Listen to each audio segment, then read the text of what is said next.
Donc nous allons intervenir sur la question des incapacités financières liées au projet CIGEO et nous allons essayer de répondre à la question: la France est-elle en capacité financière d'assumer le coût du projet CIGEO et à quel prix?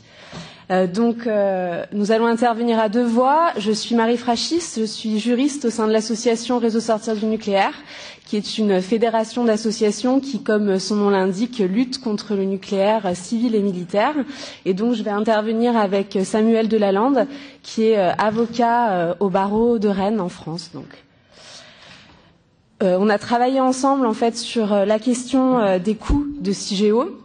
Et nous avons notamment porté un recours sur cette question-là au niveau du Conseil d'État. Et c'est pour cela que nous intervenons ensemble aujourd'hui sur cette question. Donc, pour introduire le sujet, je vous propose de commencer par s'interroger rapidement sur ce qu'est CIGEO, parce qu'on en a déjà largement parlé aujourd'hui, et en quoi il entre dans le champ d'application de la directive 2011/070 Euratom. Donc, le projet de centre industriel de stockage géologique dit CIGEO est un projet gigantesque qui dépasse tous les ordres de grandeur connus en termes de projets industriels. L'Agence nationale pour la gestion des déchets radioactifs, l'ANDRA, prévoit une exploitation sur près d'un siècle et demi, avec le creusement de 300 km de galeries à 500 mètres sous terre et avec des installations de déchargement et de conditionnement en surface. Et alors se pose la question du coût d'un tel projet. Les montants donnés sont tous hors de proportion. Les évaluations se chiffrent toutes en dizaines de milliards d'euros. Et malheureusement, les informations disponibles sur le sujet sont éparses et difficiles à obtenir. Sur le fondement du chapitre 3 du traité Euratom, la directive 2011/70 Euratom établit un cadre communautaire pour la gestion des déchets radioactifs et du combustible usé. La réglementation française en matière donc de gestion des combustibles usés et des déchets radioactifs, dont fait partie le projet CIGEO, est donc soumis à la directive Euratom, qui harmonise en fait un cadre minimal en la matière. Donc, on va tout d'abord s'interroger sur le cadre réglementaire pour le coût du projet CIGEO, et dans un second temps, on s'interrogera sur le financement compromis du projet CIGEO, et c'est Samuel Delalande qui vous présentera cette partie. Donc, sur la question du cadre réglementaire, on va d'abord se pencher sur le cadre européen, en s'intéressant plus particulièrement à deux articles de la directive Euratom, qui sont les articles 11 et 9. Donc, sur l'article 11 de la directive, donc je ne vous le cite pas en entier, il est affiché ici sur la diapositive.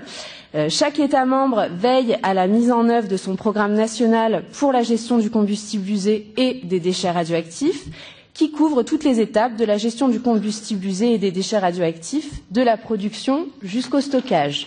Et le deuxièmement de cet article prévoit que chaque État membre réexamine et met à jour régulièrement son programme national.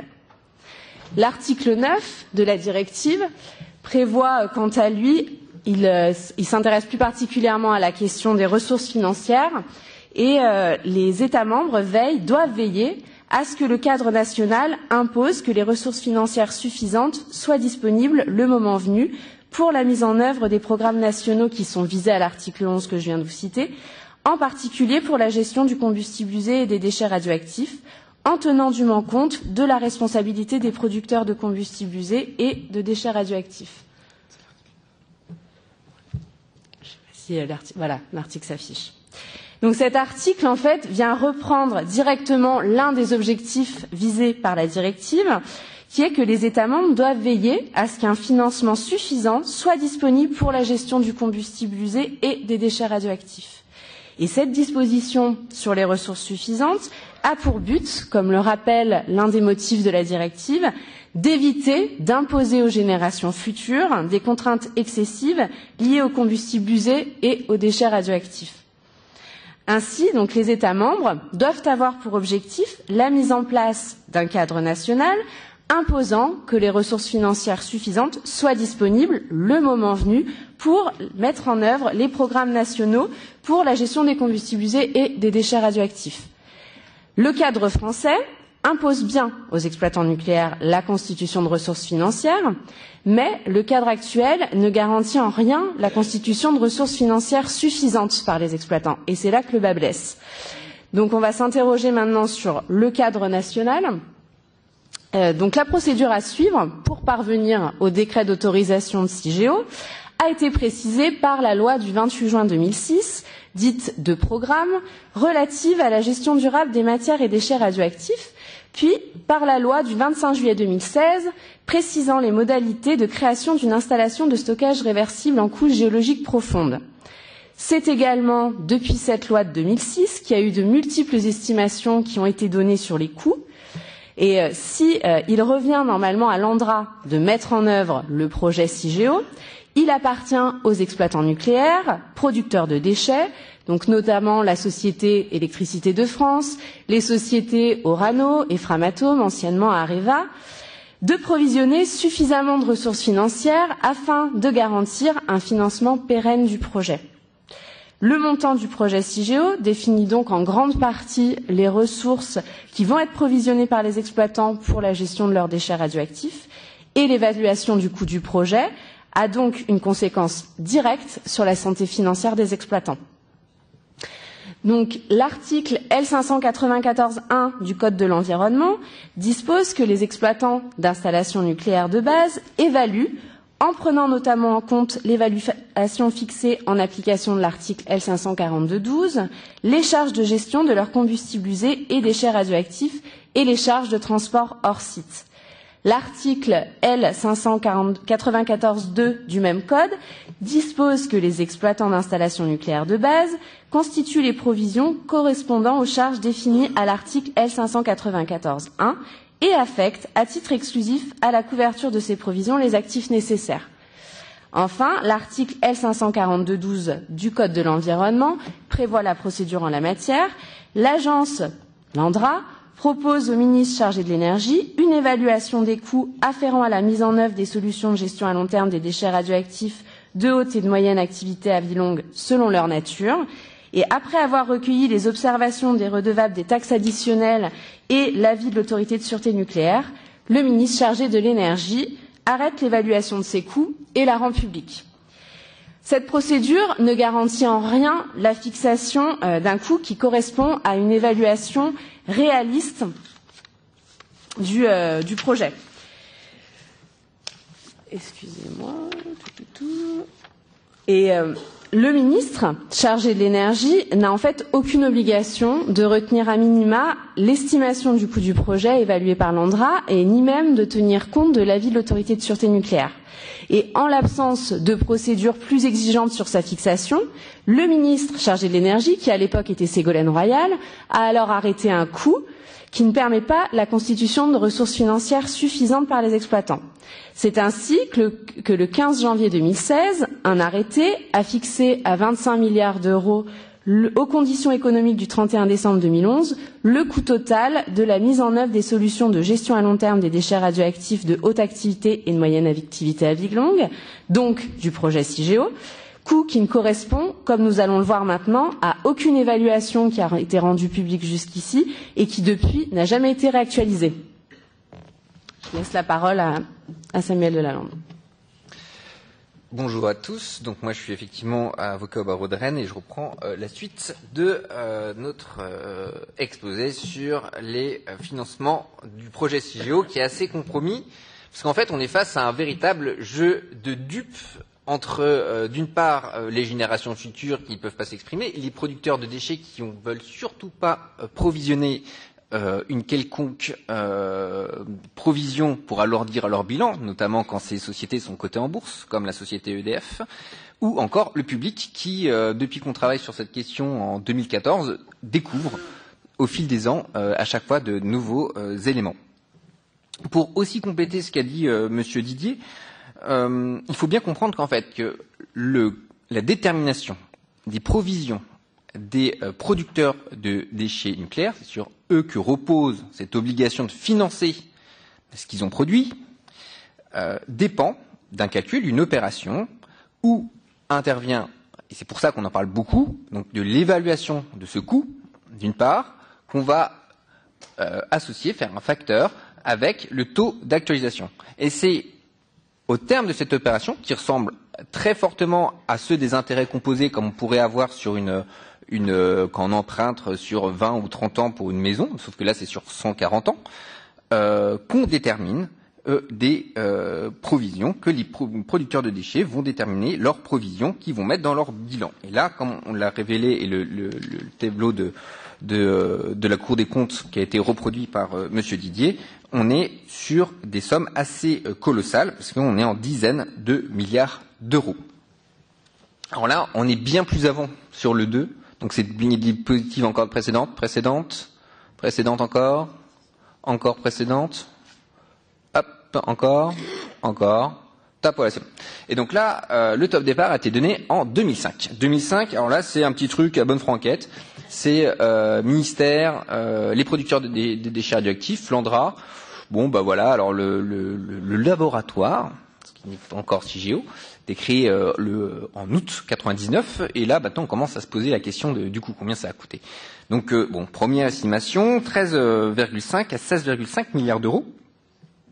Entre-temps, la DGEC, donc Direction Générale de l'Énergie et du Climat, qui dépend du ministère en charge de l'environnement et de l'énergie, fait une nouvelle estimation en 2009 entre 33,8 et 35,9 milliards d'euros. Là, on a un problème, c'est que on a un c'est le deuxième débat public sur CIGEO qui intervient en 2013. Et là, l'ANDRA présente au public uniquement le chiffre de 2005, donc 13,5 et 16,5 milliards d'euros. Donc là, encore une fois, on a, comme on se prévaut en matière de transparence, notamment sur les premiers slides du début, on a un problème finalement de communication de l'ensemble des données disponibles. En 2009 et 2013, il y a quand même 4 ans, c'est entre l'ANDRA, qui est une agence de l'État, et la direction en charge du ministère, ça fait un peu long pour la communication des données, et pour mettre ça au débat finalement, et le présenter efficacement au public. En 2014, deuxième rapport de la Cour des comptes sur le sujet, il y en a eu un premier en 2012 qui commence à être saignant, qui commence à faire venir légèrement la discussion sur la table. Là, si on tient compte, donc estimation maison, parce que la Cour des comptes en 2012-2014, finalement, elle dit bon bah voilà, elle aime bien avoir des réponses, la Cour des comptes, et elle dit bon bah on sait pas trop, il y a ça. Donc elle fait sa petite estimation maison, et si on intègre la recherche, les assurances et la fiscalité dans ce coût-là, on monte à 41,2 milliards d'euros. Et là, c'est bien intéressant parce que effectivement, on va avoir le coût qui doit être déterminé par le ministre. À l'époque en charge de l'environnement, sur l'application de l'article L542-12 du Code de l'environnement français, avec, comme l'a rappelé Monsieur Didier, là c'est on tire un peu dans tous les côtés. Les producteurs veulent pas payer, donc 19,2 milliards d'euros, donc qui font des trucs, ça fait 4 pages. Regardez, l'intervention d'aujourd'hui c'est 3 pages, leur estimation, leur petit papier, ça fait une dizaine de pages maximum. Chacun des, c'est assez caricatural. Ils expliquent que bon voilà, le projet va durer 140 ans, mais ça dure sur une dizaine de pages. C'est vraiment un peu pas très étayé. L'ANDRA s'est quand même un peu plus frotté à la question et aboutit à un chiffrage de 34,5 milliards d'euros en intégrant un certain nombre de recherches et développement jusqu'en 2034, et pas 24, excusez-moi, certains aléas et opportunités. L'ASN vient considérer que donc l'autorité de sûreté nucléaire, qui est l'autorité indépendante de régulation au sens des directives européennes, qui doit veiller au grain, notamment dans le cadre de la directive 2070 sur Atome, considère que cette estimation est optimiste sur un certain nombre de points. Je vais passer, parce que sinon c'est un peu la suivante, s'il vous plaît. Merci. Et voilà. Donc 2014, on a les estimations, mais alors impossible pour les associations de les obtenir. Donc il a fallu déjà batailler. C'est-à-dire qu'on savait qu'il y a des estimations qui se baladaient. On savait que ce processus-là était en cours, mais alors impossible d'avoir ce processus-là. Donc on a dû faire des demandes de documents administratifs, des trucs pour avoir l'information, ne serait-ce que d'avoir l'information. Donc ça a été déjà compliqué, et c'est après cette information qu'on a une diffusion publique, où on va dire le ministère arrive devant le public en disant oh regardez, on est transparent, on va publier l'ensemble des rapports, alors que non, il a fallu les publier, les demander, au ministère de l'Environnement pour que les avoir. Ça, c'est le 6 janvier 2016. Et le 15 janvier, en fait, il y a eu d'autres contraintes réglementaires, mais on ne va pas en parler. Là, c'est un peu la panique. Et le ministère arrête le coût objectif, avec 2 arrêtés, bref, c'est un peu compliqué, à 25 milliards d'euros. Chiffre qui sort absolument de nulle part. Nulle part.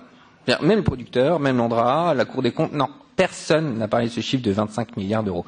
Donc on voit bien que c'est un arbitrage un peu au pied levé pour faire un peu plaisir aux deux.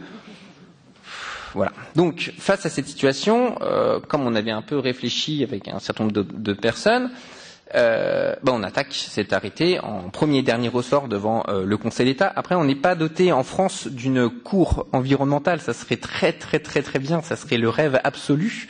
Mais non, nous sommes confrontés à une autre juridiction que l'on nomme le Conseil d'État. Et bien sûr, on soulève un certain nombre de moyens en disant effectivement, votre coût objectif pour CIGEO, eh bien, il ne respecte pas les articles 9 et 11 de la directive 2070 Euratom, en ce qu'il ne permet pas finalement de mettre en œuvre avec les ressources suffisantes dans le délai où on aurait besoin de ces ressources de ce programme national pour la gestion des combustibles usés, des déchets radioactifs, parce que ce coût est trop faible. On dit que c'est boulé, on dit c'est le coût CIGEO, rien à voir avec le programme national, au revoir, il n'y a pas de problème. Et ensuite, c'est pas d'EMA, c'est pas d'erreur manifeste d'appréciation sur la fixation du coût. Nous, on dit 25 milliards d'euros, vous êtes bien gentils, mais ça sort de nulle part. Il dit non, le ministère tranche en deux, il n'y a pas de souci, vous pouvez aller voir ailleurs. Donc rejet du recours sans trop grande surprise. La Cour des comptes, donc, fait toujours des rapports. Ça, c'est son truc. Elle aime bien ça. C'est pour ça qu'elle est là et qu'elle existe.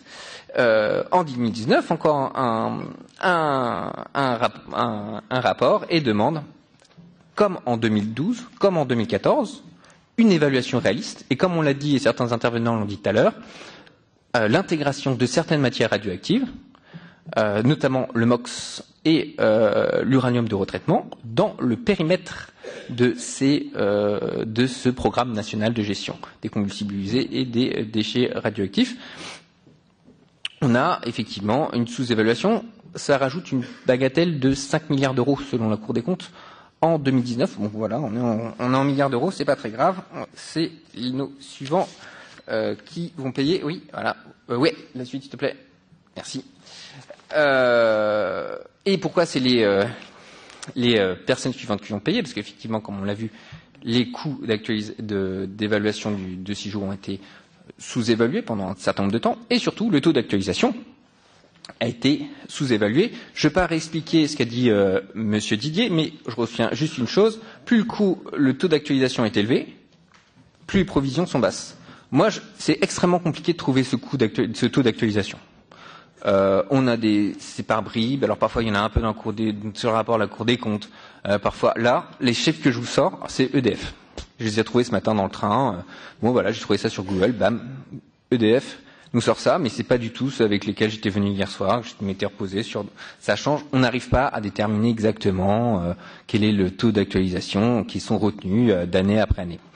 Donc voilà. Ce qu'il faut retenir, c'est 4,1% et 3,9%, finalement, c'est un peu comme des intérêts. Et que c'est extrêmement élevé. Et plus c'est élevé, plus les provisions sont basses. Comme l'a montré et démontré M. Didier, qui reprend à ce fond, on voit le petit tableau dans la Cour des comptes, une dévariation de 0,2% sur l'ensemble des provisions. Alors là, ça dépasse les déchets radioactifs. C'est 1,5 milliard d'euros de différence. C'est énorme.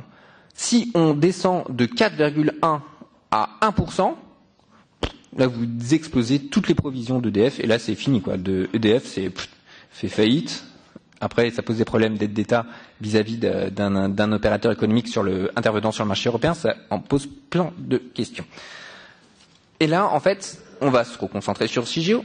Qu'est-ce que ça pose comme question? La suivante s'il te plaît. Ça pose un certain nombre de questions. Si on n'a pas les ressources suffisantes des producteurs de déchets radioactifs, qui est à mon avis là quand même assez mal parti, on peut avoir un risque d'abandon du projet en cours de route. C'est bon, ils arrivent. Monsieur Virion, avec lequel j'ai travaillé sur cette question-là, a déterminé qu'une grande part du coût du projet CIGEO était déterminée par la phase pilote, donc les premières années du projet. Donc l'ensemble des provisions seraient, des faibles provisions seraient écrasées dans cette phase pilote et après il n'y aurait plus rien. Donc qu'est-ce qu'on fait? C'est-à-dire qu'on se retrouverait sans ressources et derrière, si ça ne marche pas, s'il y a des problèmes techniques comme les a soulevés Monsieur Tullier, qu'est-ce qu'on fait? On n'a même pas de plan D et on n'a plus de ressources pour un quelconque plan B. Après, j'appelle ça le syndrome de l'EPR. Ça, syndrome de l'EPR, c'est pas compliqué. Vous prenez un projet nucléaire, vous le multipliez par 3,5 ou 3,3 et vous avez à peu près un chiffre. Voilà, donc projet CIGEO, c'est 140 années. Ce syndrome de l'EPR, c'est combien? On multiplie par combien finalement? Est-ce que qui paye? Alors, les producteurs, à mon avis, seront partis depuis longtemps. Et voilà, donc ça c'est un gros problème. Et bien sûr, et là on peut avoir également cette problématique sur d'autres aspects, notamment sur les installations nucléaires de base actuellement, c'est l'impératif des coûts qui rogne sur la sortie. Et enfin, une des dernières interrogations, c'est sur quid, et là moi je pense que ça va être le gros boulot. EDF, on nous présente dans le rapport de la Cour des comptes 37 milliards d'euros d'actifs, de provisions. On ne sait pas ce que c'est. On ne sait pas ce que c'est. On ne voit pas du tout pourquoi. On ne sait pas si ce sera valable. Est-ce que ce sont des ressources qui seront effectivement disponibles dans 10, 20, 30 ans, 40 ans, 50 ans? On n'en sait rien. On n'a aucune garantie sur ces provisions.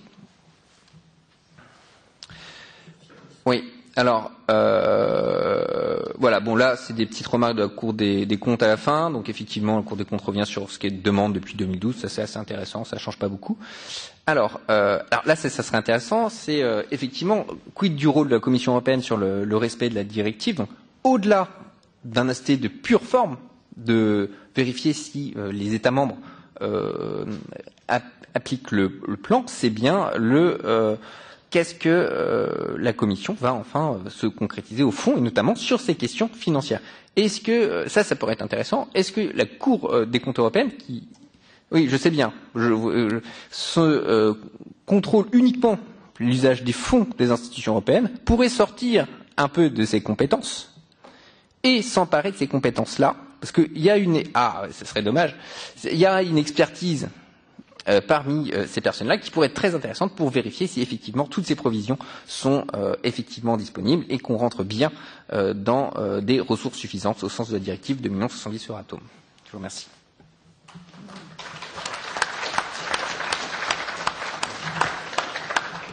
Monsieur Gariba, préparez-vous.